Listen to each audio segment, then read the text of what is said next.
میں تمہاری آنکھوں میں وہ خوف اور وہ ذلت نہیں دیکھ سکتا تھا جو ایک قاتل کی آنکھوں میں ہوتی ہے۔ اس لیے میں نے اپنا سب کچھ بیچنا شروع کر دیا۔ میں اپنے بزنس کے شیئرز کو کوڑیوں کے بھاؤ بیچ دیا۔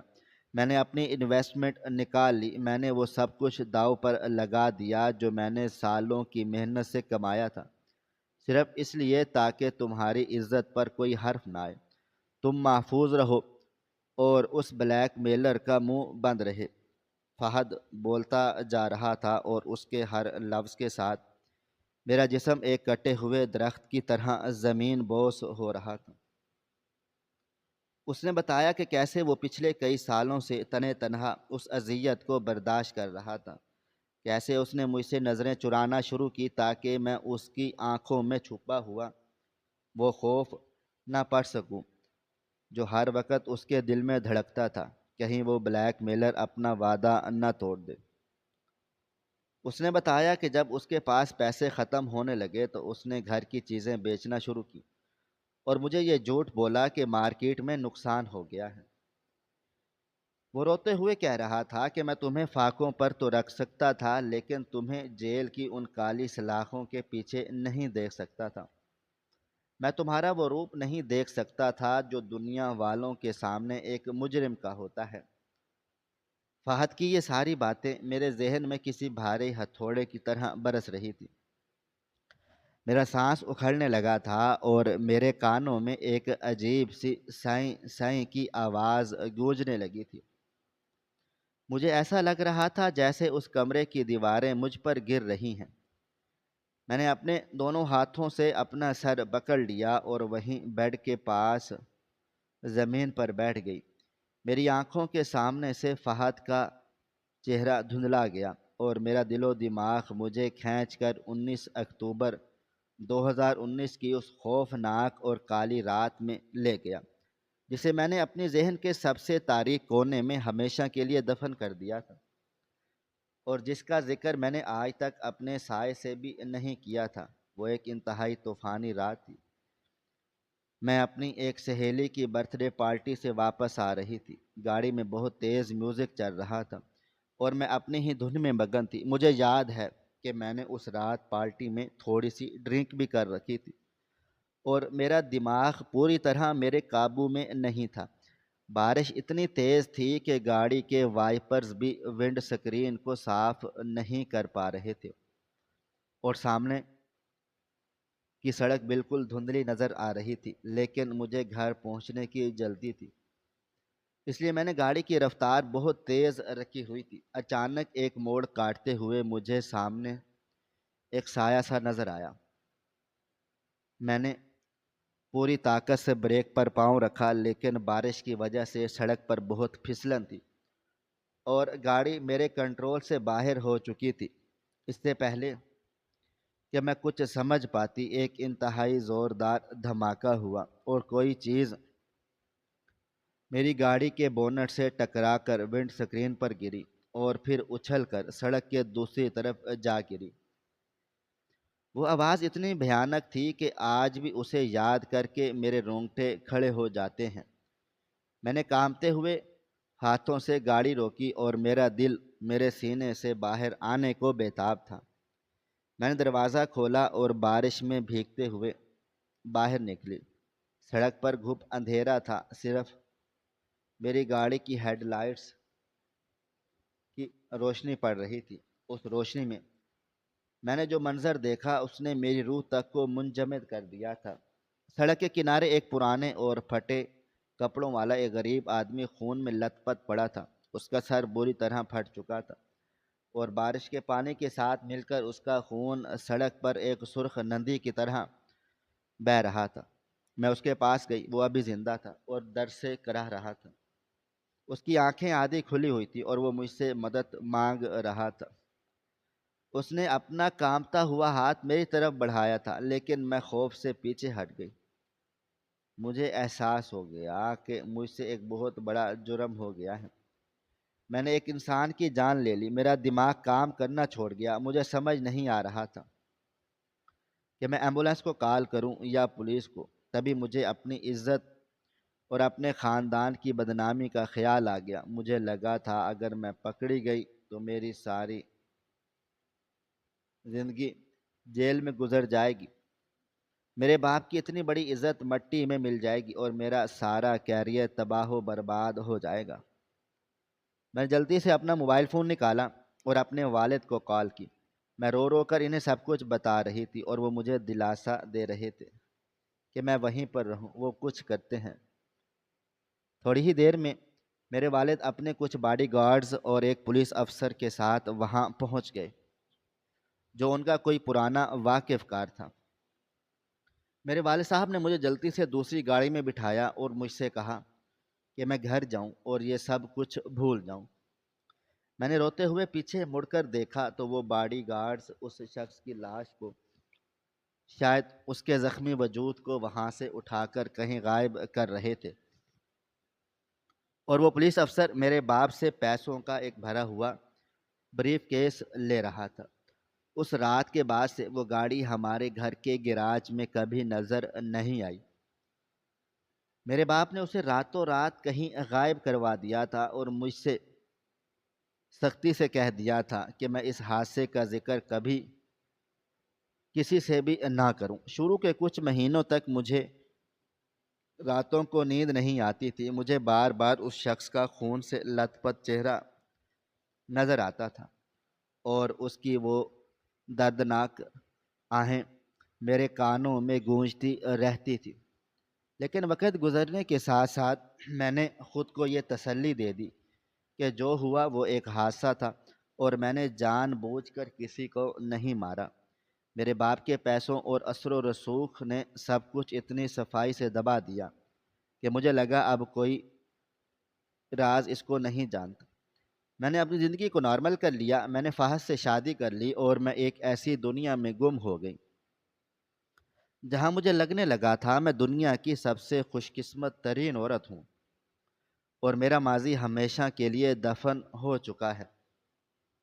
لیکن میں یہ بھول گئی تھی کہ گناہ کبھی دفن نہیں ہوتے، وہ ایک نہ ایک دن اپنا حساب مانگنے ضرور آتے ہیں، اور آج وہ دن آ چکا تھا۔ میرے اس ایک گناہ کی سزا میرا بے گناہ شوہر بھگت رہا تھا۔ میں اس سرد فرش پر بیٹھی اپنا سر گھٹنوں میں دیے زاروں قطار رو رہی تھی۔ مجھے فہد کی وہ ساری باتیں یاد آ رہی تھی جو اس نے ابھی مجھے بتائی تھی، کہ کیسے اس نے وہ خط پڑھا، کیسے اس نے مجھ سے پوچھے بغیر خود کو اس آگ میں جھونک دیا، کیسے اس نے اپنی زندگی کی ساری جمع پونجی اس بلیک میلر کے قدموں میں ڈال دی، صرف میری ایک مسکراہٹ بچانے کے لیے، میری وہ مسکراہٹ جو دراصل ایک جھوٹ پر کھڑی تھی۔ میں اپنے آپ کو دنیا کی سب سے غلیظ اور نیچ عورت محسوس کر رہی تھی۔ میں نے اس شخص پر شک کیا جس نے میری خاطر اپنی دنیا اجاڑ لی۔ میں نے اس کی ماں اور بہن کو برا بھلا کہا، جنہوں میں لالچی سمجھتی تھی، اور اب مجھے یقین ہو چلا تھا کہ میری ساس اور نند کا وہ پر اسرار رویہ، وہ چھپ کر باتیں کرنا، وہ زیورات بیچنا، وہ سب کچھ میرے خلاف کوئی سازش نہیں تھی، بلکہ وہ بھی فہد کے ساتھ مل کر اس گناہ کی قیمت چکا رہی تھی۔ وہ میرے گناہوں کا پردہ رکھ رہی تھی اور میں اتنی اندھی ہو چکی تھی کہ میں انہیں اپنا دشمن سمجھ بیٹھی تھی۔ میرا سر شرم سے جھکا ہوا تھا اور میرے اندر ایک ایسی آگ جل رہی تھی جو مجھے اندر ہی اندر راکھ کر رہی تھی۔ فہد بیڈ سے نیچے اترا اور اس نے فرش پر بیٹھی ہوئی میرے کامتے ہوئے وجود کو اپنے بازوؤں میں سمیٹ لیا۔ وہ خود رو رہا تھا لیکن وہ مجھے دلاسا دے رہا تھا۔ وہ مجھ سے کہہ رہا تھا کہ تم پریشان مت ہو، میں سب ٹھیک کر دوں گا، اس بلیک میلر کو اور پیسے دے دوں گا، بس تم رونا بند کر دو۔ اس کے ان الفاظوں نے میرے دل کو مزید ٹکڑے ٹکڑے کر دیا۔ ایک قاتل کو بچانے کے لیے ایک فرشتہ کتنی اذیت برداشت کر رہا تھا۔ مجھے اب احساس ہو رہا تھا میں نے اپنے شوہر کی صورت میں کیا ہیرا پایا ہے، میں نے اپنے شکی مزاج اور اپنے جہالت سے اسے کتنی تکلیف دی ہے۔ میرا دل و دماغ اس طوفان میں بری طرح الجھ چکا تھا۔ جہاں مجھے اپنا ماضی ڈرا رہا تھا اور میرا حال مجھے شرمندہ کر رہا تھا۔ میں چاہتی تھی کہ میں فہد کے قدموں میں گر کر اپنی جان دے دوں تاکہ اس کی یہ اذیت ہمیشہ کے لیے ختم ہو جائے، لیکن میں جانتی تھی یہ میری سزا نہیں ہے۔ میری سزا تو وہ زندگی ہے جو مجھے اب اس شرمندگی اور احساس جرم کے ساتھ گزارنی تھی۔ اس ساری رات میں فہد کے سینے سے لگی روتی رہی اور وہ میرے بالوں میں ہاتھ پھیرتا رہا، جیسے میں کوئی مجرم نہیں بلکہ کوئی مظلوم ہوں، اور یہی وہ احساس تھا جو مجھے بار بار موت کی وادی میں دھکیل رہا تھا۔ میں اس محبت کی اور اس قربانی کے لائق نہیں تھی جس کا ثبوت میرا شوہر اور اس کا خاندان مجھے پچھلے کئی سالوں سے دے کر جا رہا تھا۔ صبح کی پہلی کرن کے ساتھ میرے اندر کا خوف اور شرمندگی مزید بڑھ گئی تھی۔ میں نے ساری رات فہد کے سینے سے لگ کر روتے ہوئے گزاری تھی، اور اب میری آنکھیں سوج کر سرخ ہو چکی تھی۔ فہد مجھے تسلی دے کر واش روم چلا گیا تو میں بوجھل قدموں سے کمرے سے باہر نکلی۔ لاؤنج میں میری ساس اور نند خاموشی سے بیٹھی تھی، ان کے چہروں پر بھی فکر اور تھکاوٹ کے آثار نمایاں تھے، واضح تھے۔ مجھے دیکھتے انہوں نے نظریں چرا لیں، جیسے وہ مجھ سے کچھ چھپانا چاہتی ہوں، لیکن آج میرے پاس چھپانے کے لیے کچھ بھی نہیں بچا۔ میں روتی ہوئی آگے بڑھی اور سیدھا اپنی ساس کے قدموں میں گر گئی۔ زبیدہ بیگم گھبرا کر اٹھ کھڑی ہوئیں اور نائلہ بھی تیزی سے میری طرف بڑھی۔ میں نے ان دونوں کے پاؤں پکڑ لیے اور دھاڑے مار مار کر رونے لگی۔ میں نے روتے ہوئے کہا، مجھے معاف کر دیں امی جان، مجھے نائلہ تم بھی معاف کر دو۔ میں کتنی بدبخت ہوں کہ میں آپ لوگوں کو اپنا دشمن سمجھتی رہی۔ آپ لوگوں نے میرے گناہوں کا بوجھ اپنے سر لے لیا اور میں آپ کو طعنے دیتی رہی۔ میری ساس نے مجھے کندھوں سے پکڑ کر اٹھایا اور اپنے گلے سے لگا لیا۔ ان کی آنکھوں سے بھی آنسو بہہ رہے تھے۔ انہوں نے روتے ہوئے کہا، بیٹی تو ہمارے گھر کی عزت ہے، اور اپنی عزت کو سرے بازار رسوا ہوتے ہوئے ہم کیسے دیکھ سکتے تھے؟ فہد نے جب ہمیں وہ خط دکھایا تو ہمارے پیروں تلے سے زمین نکل گئی تھی، لیکن ہم نے فیصلہ کیا تھا کہ ہم اپنی جان دے دیں گے لیکن تم پر کبھی آنچ نہیں آنے دیں گے۔ نائلہ نے میرا ہاتھ پکڑتے ہوئے کہا، بھابھی میں نے اپنا جہیز کا سارا سونا بیچ دیا تاکہ اس بلیک میلر کا منہ بند کر سکیں۔ ہم نے فاقے برداشت کر لیے، لیکن ہم یہ نہیں چاہتے تھے کہ آپ کو جیل کی ہوا کھانی پڑے۔ یہ سن کر میرے اندر جیسے ہزاروں خنجر اتر گئے۔ میں جنہیں لٹیرا اور چلاک سمجھ رہی تھی وہ تو فرشتے نکلے۔ میں نے فیصلہ کر لیا تھا کہ اب میں مزید اپنے شوہر اور اس کے گھر والوں کو اس عذاب میں نہیں جلنے دوں گی۔ میں نے فہد کو بلایا اور مضبوط لہجے میں کہا کہ ہم اب اس بلیک میلر کو 1 روپیہ بھی نہیں دیں گے۔ میں پولیس کے پاس جاؤں گی اور اپنا جرم قبول کر لوں گی، چاہے مجھے ساری عمر جیل میں سڑنا پڑے۔ فہد مجھے روکنے کی بہت کوشش کی، لیکن میں اپنا فیصلہ کر چکی تھی۔ ہم سب اسی وقت تھانے چلے گئے اور میں نے پولیس انسپکٹر کے سامنے اپنا سارا گناہ اگل دیا کہ میں نے 19 اکتوبر 2019 کی رات کا سارا واقعہ انہیں سنا دیا اور وہ خط بھی دکھایا جو وہ بلیک میلر ہمیں بھیجتا تھا۔ انسپکٹر نے پوری بات کو دھیان سے سنی اور پھر ایک چونکا دینے والا انکشاف کیا۔ اس نے بتایا کہ جس شخص کا مجھ سے ایکسیڈنٹ ہوا تھا وہ مرا نہیں تھا، بلکہ میرے باپ نے اسے ہسپتال پہنچا کر اس کا سارا علاج معالجہ کروایا اور اسے ایک بھاری رقم دے کر معاملہ ہمیشہ کے لیے ختم کر دیا، اور وہ غریب آدمی خوشی خوشی وہ رقم لے کر اپنے گاؤں جا چکا تھا، اور اس نے کوئی پرچہ درج نہیں کروایا تھا۔ یہ سن کر ہم سب حیرت سے سن ہو گئے، مگر اگلی بات سن کر تو ہمارے ہوش مکمل طور پر اڑ چکے تھے۔